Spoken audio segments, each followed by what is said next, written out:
This is what you do when you've just found that statement handbag on eBay and you want to build an entire wardrobe around it. You start selling to keep buying. Yep, on eBay. Over that all-black everything phase? List it and buy all the color. Feeling more vintage than ever? It's out with the new and in with the pre-loved. Next thing you know, you've refreshed your wardrobe basically without spending a dime. Yeah, eBay, the place to buy and sell new, pre-loved, vintage, and rare fashion. We know you have a lot on your holiday to-do list. And at the UPS Store, we're here to help. With our pack and ship guarantee, your gifts will arrive intact or you'll be reimbursed. Got holiday cards to print? We're also the premier printing store. We've got everything you need for every way you holiday. Visit the upsstore.com/guarantee for full details. Most locations are independently owned. Product, services, prices, and hours of operation may vary. See Center for details. The UPS Store. Be unstoppable. Come into your local store today.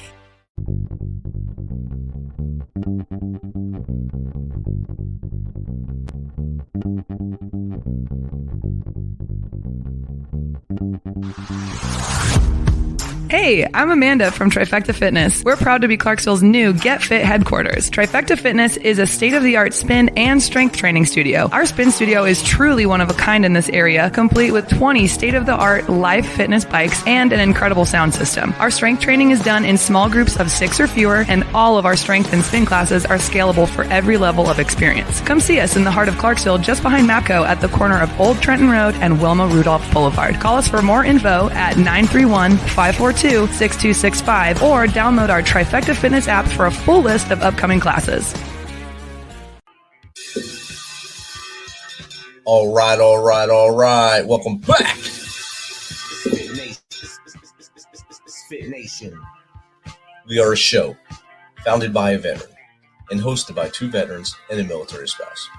Our mission is to get people to tell their story to the world. If you're an author, share your tips with MisFitNation.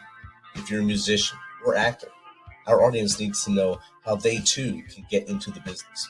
Coaches, we love our coaches. Come on and share some of your tips with the Misfit Nation to help them become better versions of themselves. If you're a corporate leader or an entrepreneur, come on and share how you did it and how hard you have fought for success. If you're a veteran, first responder, or Gold Star family, we would love to have you come on and just share your story with the Misfit Nation. We always have time for you. If you're feeling down, alone, or starting to see the darkness, stop. Think about those who are around you. You are not alone. You will be missed. If you feel like your problems will be a burden to those in your inner circle or are embarrassed, dial 988. If you are a veteran, take option 1. We need you to keep pushing forward. Don't make a permanent solution to a temporary problem. If you're a new listener, welcome to the Misfit Nation. Be sure to subscribe to our show on your favorite podcast apps and also on our YouTube channel at @_Misfit Nation. Subscribe and click the bell to keep you up to date with our latest episodes and all of our news. You can also find us on Heroes Media Group and About Face Radio. Now, let's get to the show.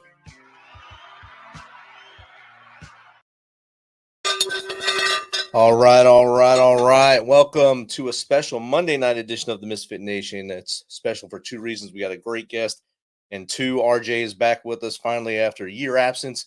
He's back on the mic with us. RJ, welcome back, brother. It's great to have you on the mic and behind camera for us. Oh, yeah. Good to be back. So tonight we have a real good guest coming on. She's an extraordinary woman, Gold Star wife, a mother. She's been on an incredible journey, one that many people aren't as strong as her, might not have made it through. She's being the first woman in her family to graduate high school, navigating challenges of being a widow at a young age. She'll inspire you and uplift you. She graduated California Polytechnic State University, CPSU, is not only an environmental sciences and horticultural expert, but also a talented writer, featured in renowned publications such as the New York Times, the Daily Beast. Don't miss this episode. You're going to love to hear her story, and you'll probably be brought to tears by some of it.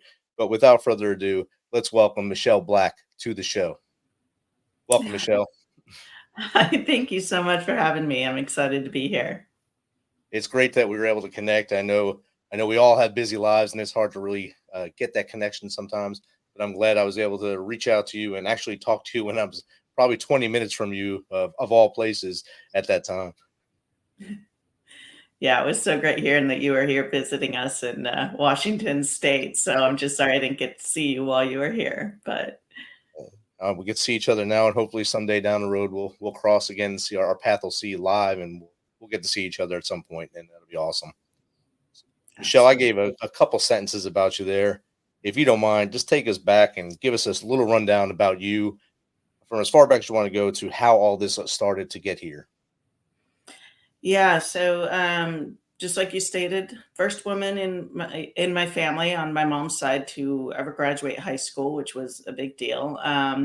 And went on to college, and afterwards went skiing and ran into this guy, Brian, who I thought was just kind of a weirdo. And we ended up becoming good friends. And before you know it, we were married.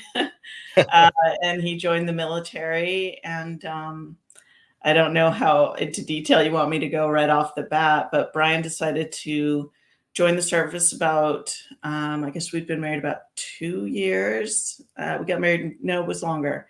We got married in 2005, and I guess he actually signed in 2009.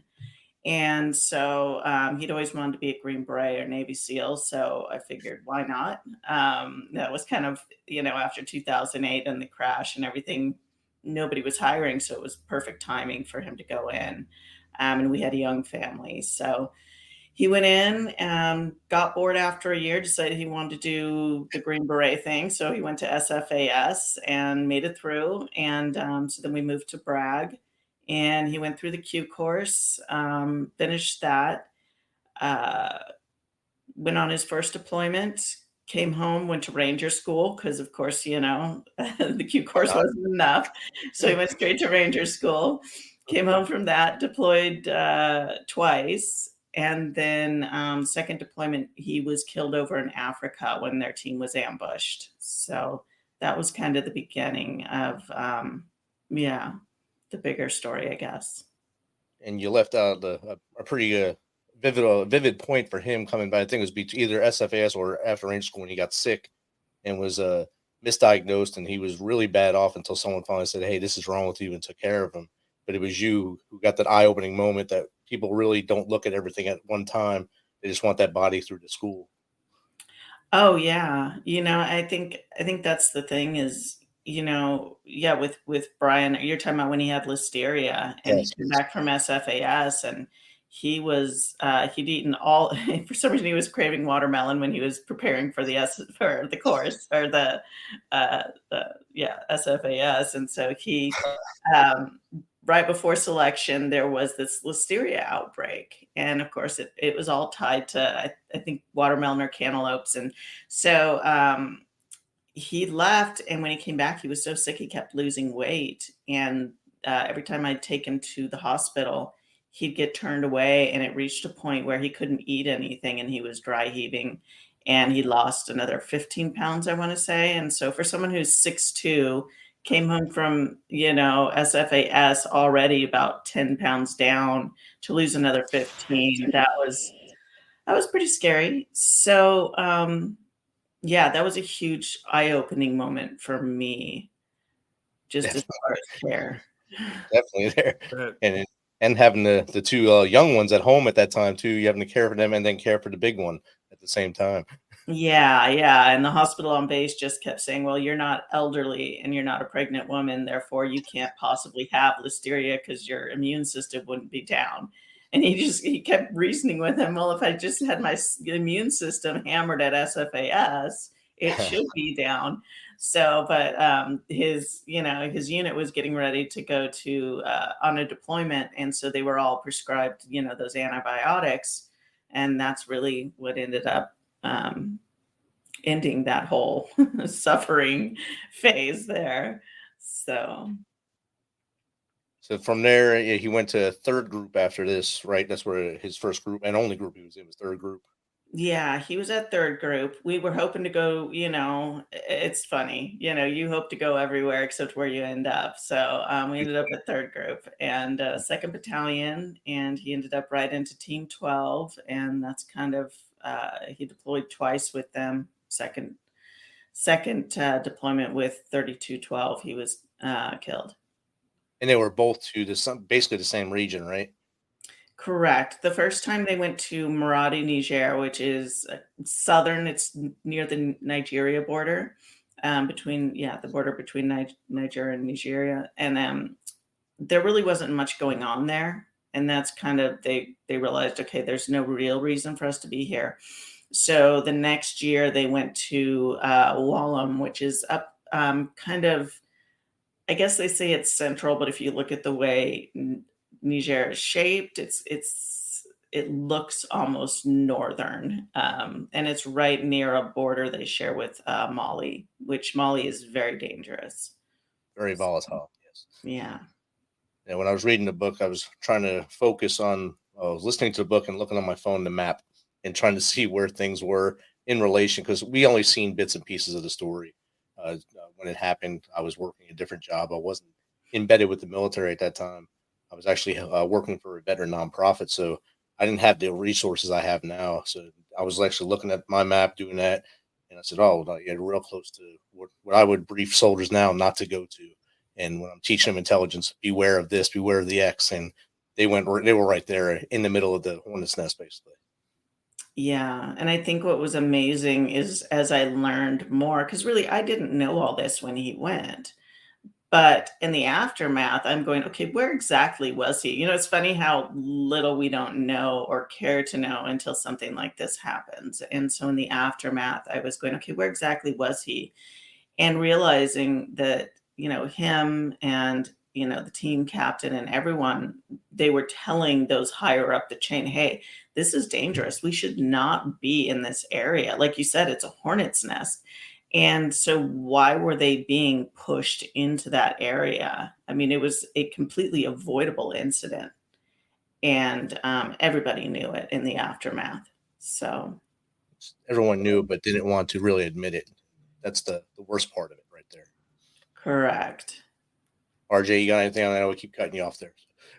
Yeah, no, did you ever find any answers on why they were in that area? I mean, why they were in the area, I think that's kind of the big question. Even the guys on the team, and when I interviewed them, well, what were the orders? And even as I read through the final redacted report, what were the orders? It seemed like the reasoning changed depending on which portion of the report you were reading.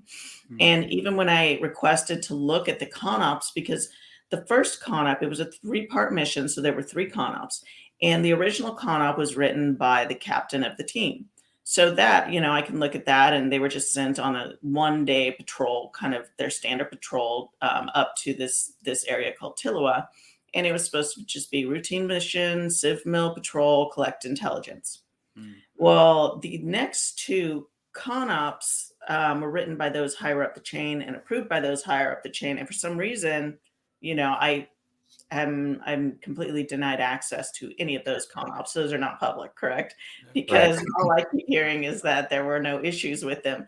But ironically, they did not redact a portion, which they probably would have if they'd realized that they'd left it in there, a section that says that one of the CONOPS was missing the 5 W's. It was missing, I think, 1 or 2 of the 5 W's. Who, what, where, when, where, why. Mm-hmm. And so, they didn't do a second threat assessment. They didn't do all of these other things. So, and the second threat assessment was needed because they sent the team up to the Mali border originally with a heliborne unit attached, which would have had built-in casevac and all sorts of, obviously having a heliborne unit attached to a unit. My husband's team would have just been backup, essentially, which was needed in this type of movement, especially up into such a dangerous area. So when that got changed, what happened was the heliborne unit ran into weather.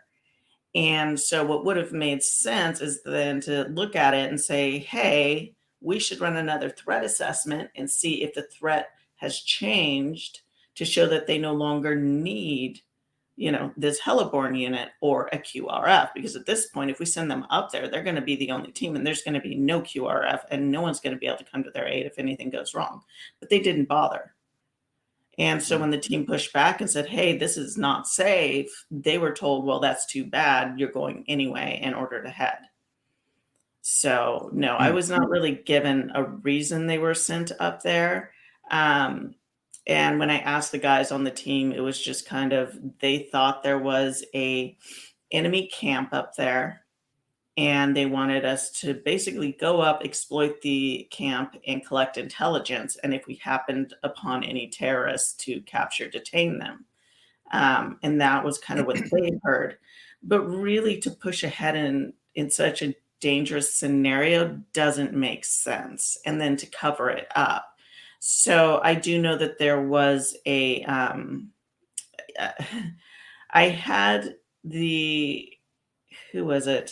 So the lieutenant colonel, who is the one who ordered them finally to go up, and told them that, no, you can't turn around and return to base, when the heliborne unit got turned around.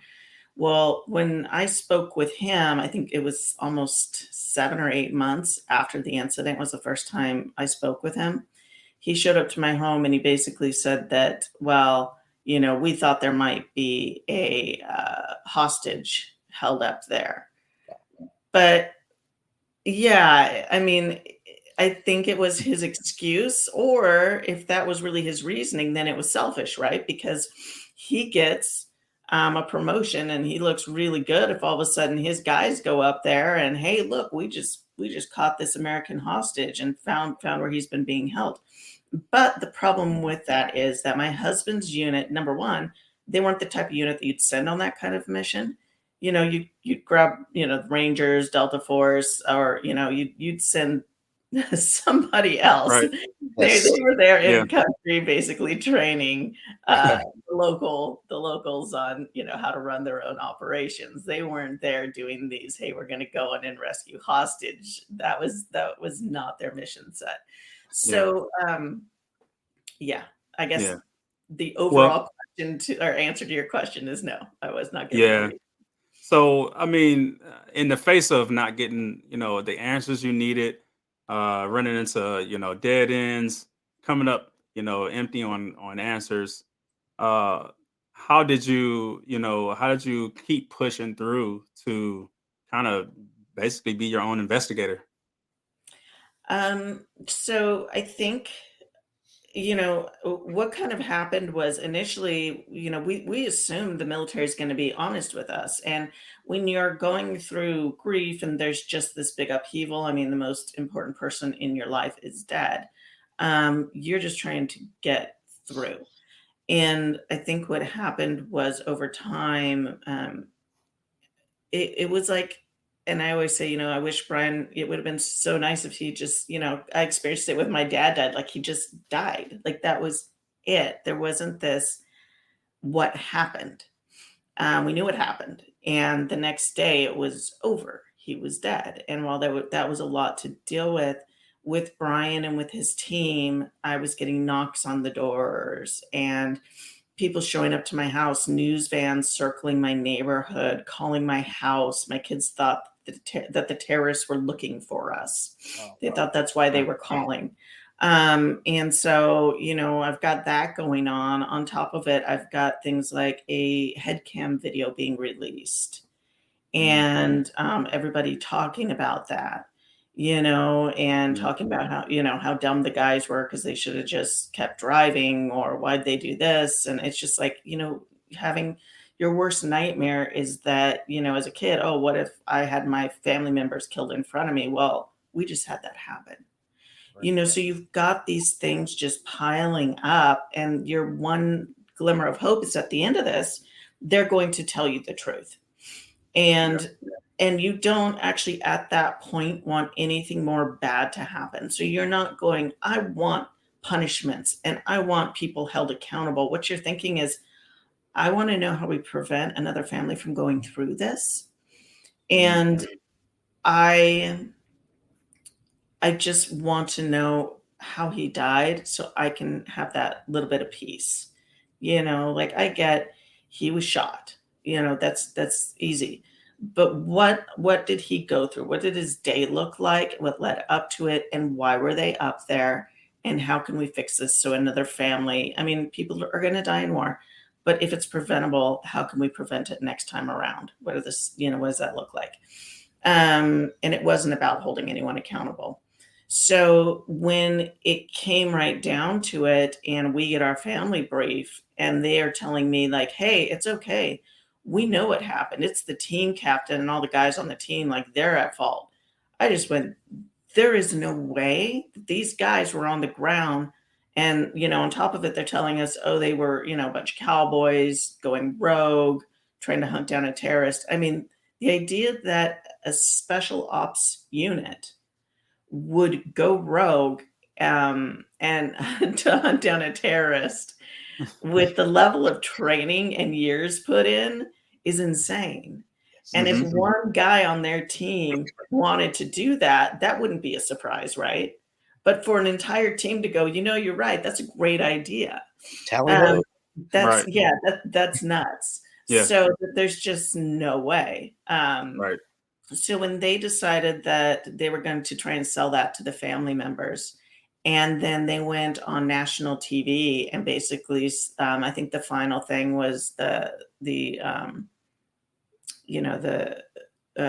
general, the commander of AFRICOM stated that while all teams on the continent were performing optimally, this team was not indicative of what special operators do. And I think it was that point when I realized, like, okay, so my husband, who was really technically dead because of what your authority figures, at the highest levels ordered him to do, now he is not, indicative of a special ops soldier. Why? Because he died he died? Like, is that what means he's disqualified now? And so at that point, that's really what drove me, I think, was just that realization that there was not going to be any peace. There was not going to be for anyone. I mean, for the guys on the team who were now being asked to go and re-interview, which meant, okay, they're going to be drawn up on what Article 15.6 is and be facing possibly going into the brig, losing their jobs at the very least. And there was no reason other than they were covering up for somebody else. And I didn't have proof of that at the time, but there's no way in my mind that wasn't what was going on, 100%. And listening to your book, and right now we're talking to Michelle Black, author of Sacrifice. It's her personal journey and story of what happened to Team 3212 in Niger. And we lost Staff Sgt. Brian Black, Staff Sgt. Dustin Wright, Staff Sgt. Jeremiah Johnson, and Sergeant La David Johnson that day. And other guys on the team were also wounded. And like Michelle was just saying, that team was ridiculed and by the armchair quarterbacks on the military experts on the talking head shows. Once that video came out, oh, this is what I would have done. But you're not there. You're not in a soft-skinned vehicle. You're not in a soft-skinned vehicle. That wasn't meant to go into an ambush. You were there and basically build a country building mission, as most SF guys go and do. So it was obvious what they were there for, but it was not being put out. Exactly. Well, and what you saw in the aftermath as the reports came out, right, is you saw what the military was saying happened and what the press was backing up with. And then the DoD would put out these videos of what happened. But they were computer generated. And so everyone's told, well, these guys stopped in the kill zone. They did this, they did that. But that was all according to, those were videos built upon the investigation and what those at the DoD were saying happened. In the end, when I talked to the guys, most of what were in those videos and put out originally, which is, of course, what everybody still believes now widely. So even now, if I go, I'll see that kind of is the narrative. But when I spoke to the guys on the team, that stuff was all completely inaccurate, not that the guys didn't make any mistakes. There's, no one ever does anything perfectly, but they definitely tactically did everything the way they should have. So everything from, they did not stop the trucks, but the trucks got stopped in the kill zone, but that's because, partner vehicles ended up getting scared, backing into them. So there were a lot of things that happened that were just kind of left out or changed just enough to make the public view the team as, incompetent, which is insane. Definitely. And like I told you when I wrote you, my wife was listening to this with me and she was fired up listening to this. If something like this would happen to me or any of my guys, like Bird was one of my soldiers while we were deployed, she would have been just like you, on fire and balls to the wall going after people. When I got wounded, I made sure no one else called her. I grabbed the medic's phone. He had a little burner phone. So let me call her before she gets a call from someone she doesn't know. Yeah. And I called her, and of course I messed up that phone call, but I got the call because she heard my voice, and I'm still here the next day to call her when I came out of anesthesia. But it worked. But I made sure she heard my voice, so she knew I was alive and I was just wounded. But Yeah. you have to. Everyone had those things in place. You didn't get that chance. And your first chance to see anything was the pirated videos from the terrorists, the savages who released it, and that's the horrible way to see things. And Bird just got to see. I think he got to watch Unredacted today, the Unredacted 3212 story that was on Hulu, I believe, and then released. And he got to watch that today, so I made him do some homework on this, so he'd know when he told me to be on the show. So and watch it. Yeah, for sure. And finding out that there's also a book you wrote, and so I kind of want to give a little focus on that. Like, what made you? What made you come out with this book? I know you said that you wanted to, you don't want other families to have to go through similar things you've had to go through, and that's had to be, more of a mountain that you can ever imagine. But what gave you the motivation to go through with the whole book? Well, And what is it about? Tell the people what it's about. Tell the people what it's about. So the day after the incident, not after the incident, the day after so there were all the briefs. So after the media brief, I realized they were going to bury the guys. And so I talked to the guys and I said, the media is going to come after you. I said, they're going to want to do shows on you. They're going to want to do all this stuff, but they're the ones who first chose to bury you guys. They were right in line. I said, so do you trust them or do you trust me? And so I asked them to give me their story. And I told them I would do the best job with it. And so they did. One at a time, they sat down with me and interviewed with me. And by September, I had everything recorded and had begun writing their story. In fact, that's why you won't see me in the documentary, is because basically me and the boys, I call them boys, they're a lot younger than me. They're not that much younger, but they feel like my,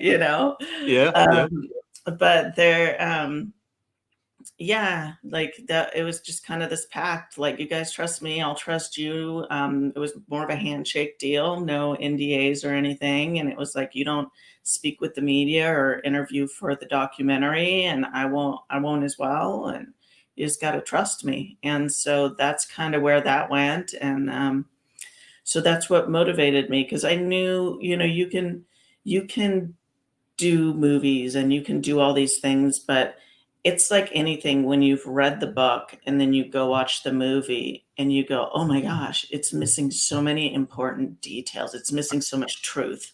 I call that the Hollywood effect. Yeah.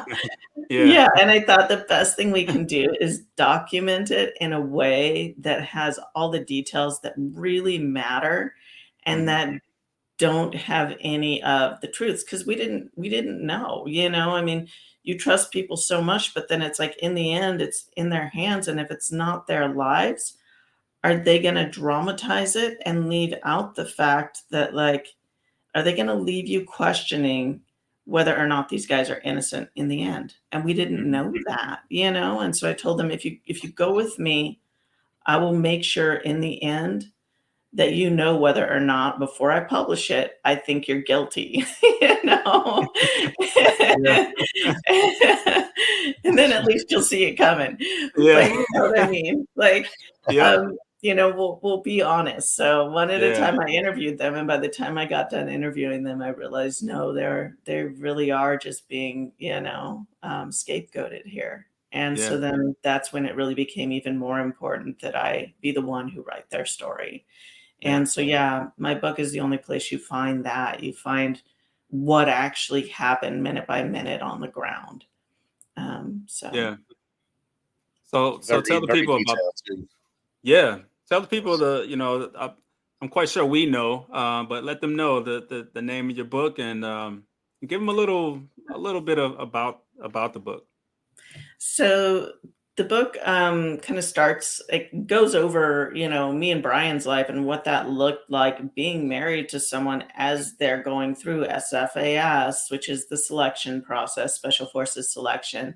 And as they're going through the Q course and different events that happen, whether it's Sears School or whatever, and him coming back and just how brutal that is. There were times he came back completely dehydrated and beat down, and I'm wanting to go up and, fight different commanders, and he's having to hold me back, and just being the wife and the mom, you want to play both roles in that moment.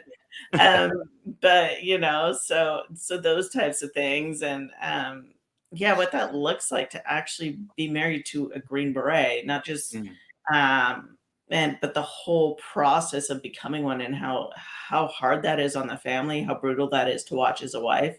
And then on top of it, him going through the Ranger School and deployments.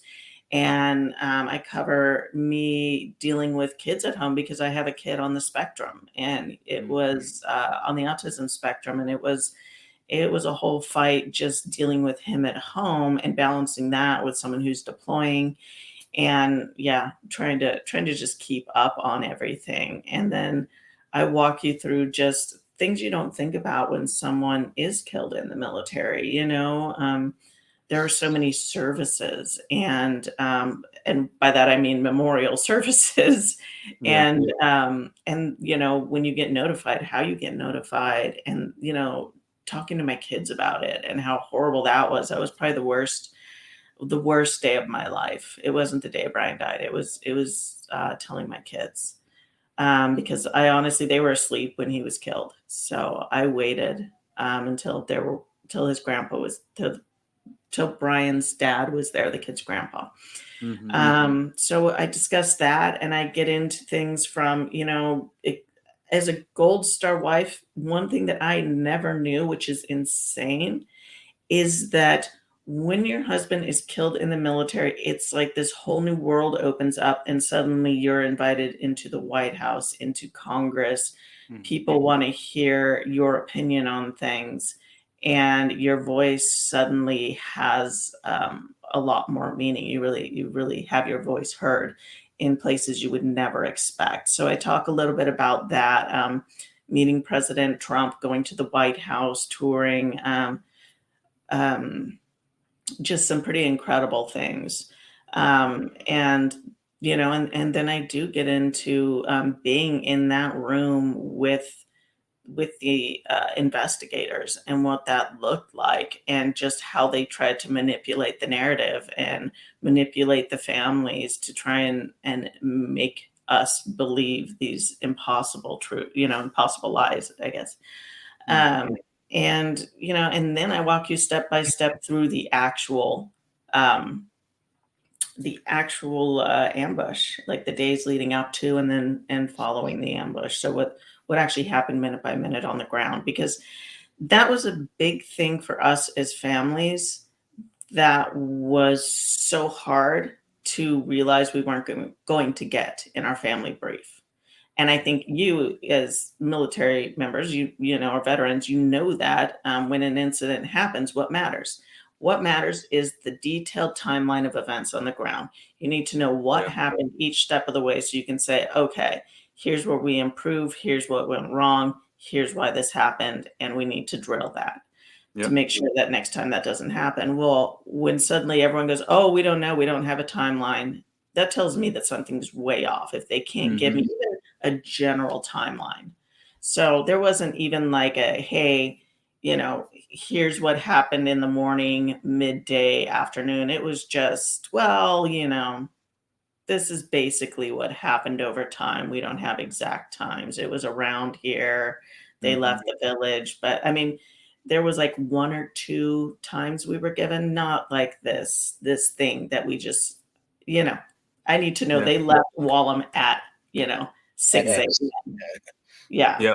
Yep. So that's, so that was a big thing. So I built out the timeline and wrote the story on the ground around that. So there's an actual timeline in there and gives you, Nice. a feel for who these guys are, what they went through, and how hard it was for them having to go through what they went through, including watching their friends die and then having to unload the bodies off the plane and cover them and hold the services for them over there. So I go through all of that and then bring me back home. So yeah, it's a pretty extensive book.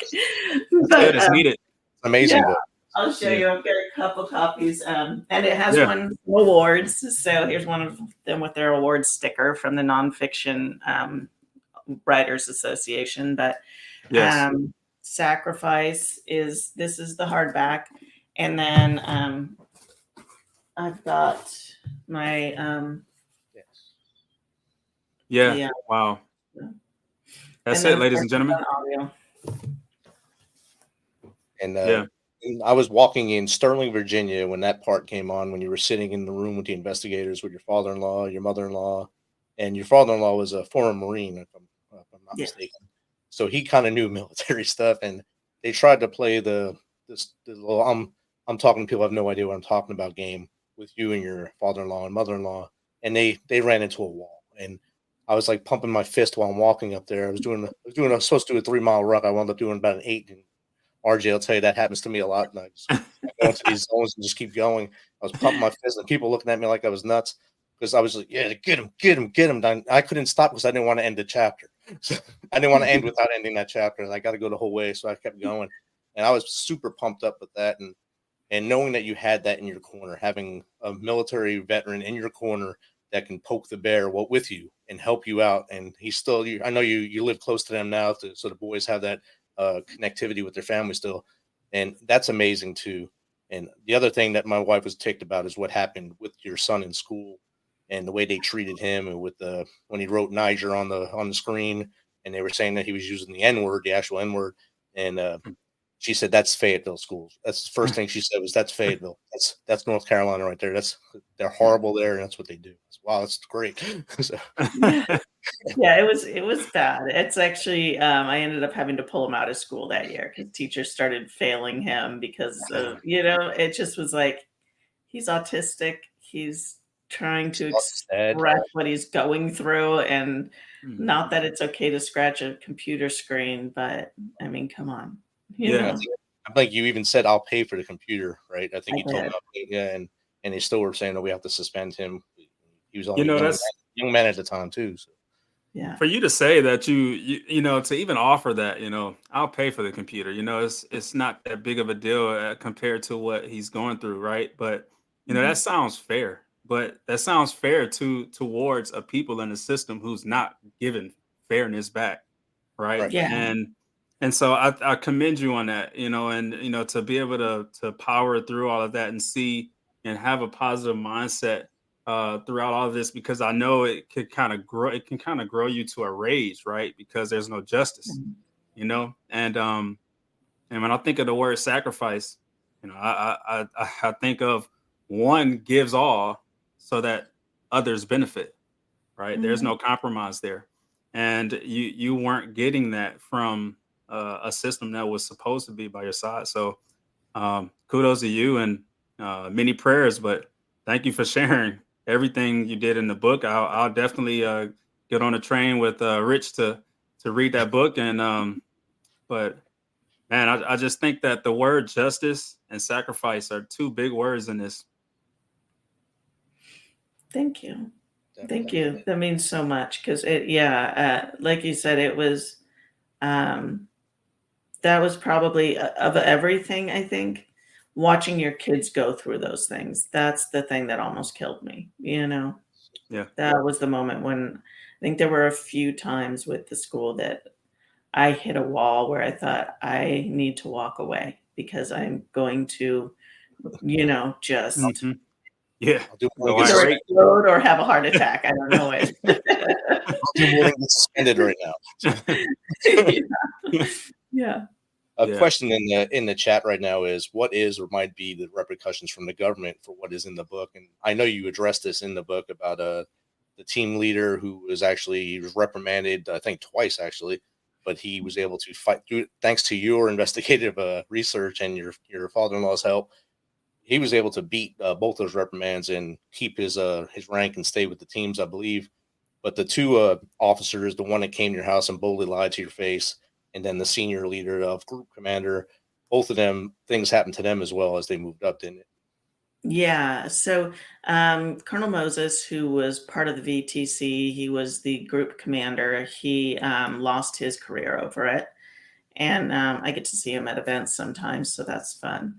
And and then the other one, Lieutenant Colonel Painter, I believe he didn't, I don't know that he had any repercussions from what I've heard. He just kind of disappeared, but I know he got out. So, yeah, and he was the battalion commander.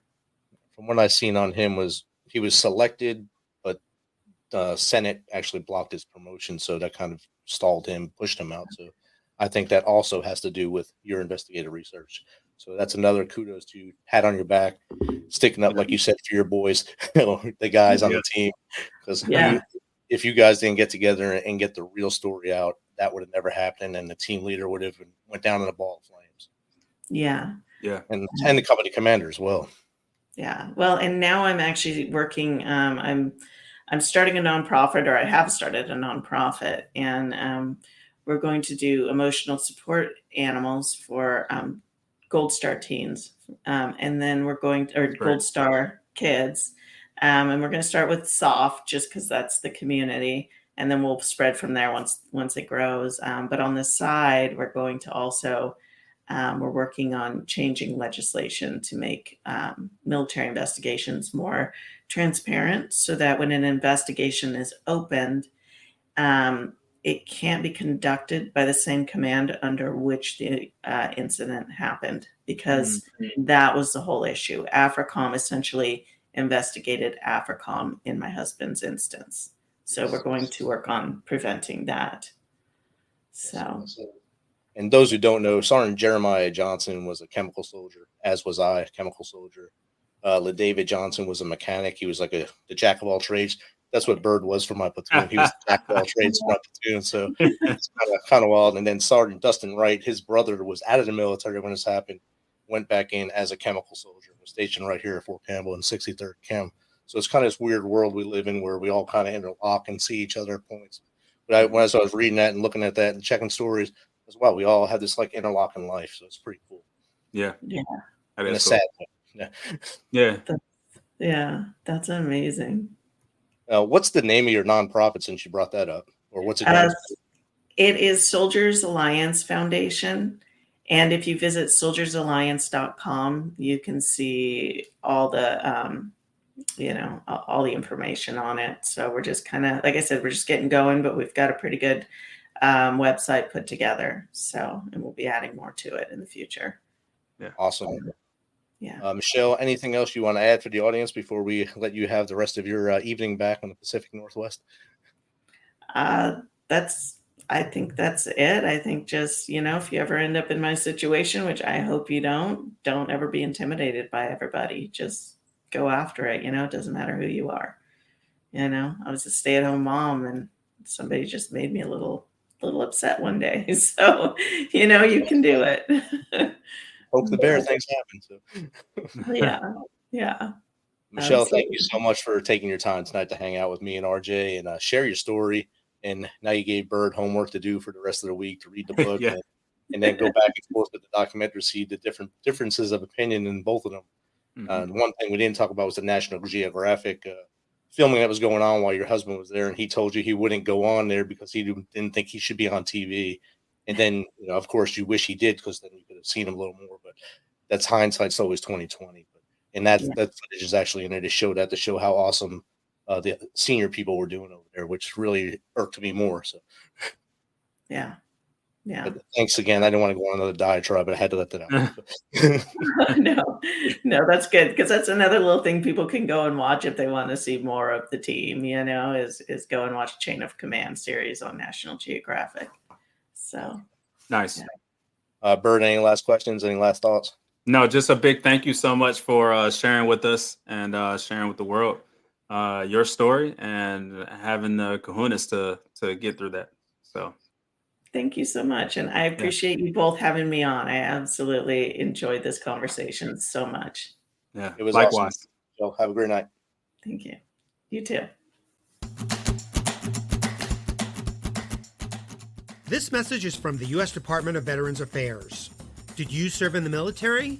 If so, you can obtain a free lifetime pass to more than 2,000 federal recreation sites.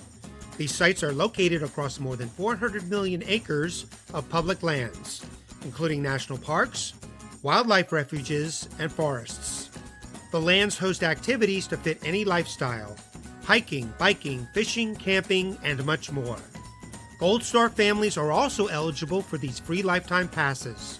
Plus, they cover entrance fees for a driver and all passengers in a car, or up to 3 additional adults at sites that charge per person. Obtaining one is easy. Just go to the National Park Service website, nps.gov, or the National Park Service app.